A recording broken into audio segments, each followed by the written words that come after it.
How to log in GitHub in Visual Studio Code. In today's video, I'll show you how to log into your GitHub account directly from Visual Studio Code. It's quick and easy. Let's get started.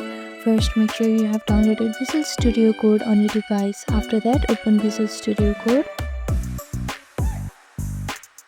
and make sure it's up to date for the best experience. Now, next step is to check GitHub extension.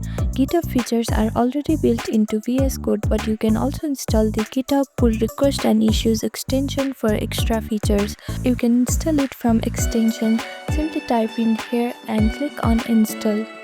Now, next step is to sign in to GitHub. Open the command palette by pressing Ctrl+Shift+P. Then select sign in to GitHub. A browser window will open, then log into your GitHub account, then click Authorize Visual Studio Code. Once done, go back to VS Code. And this is how you can log in GitHub using Visual Studio Code. Thank you for watching this video. Please do not forget to like, share and subscribe to our channel and comment down below if you have any other queries. Thank you.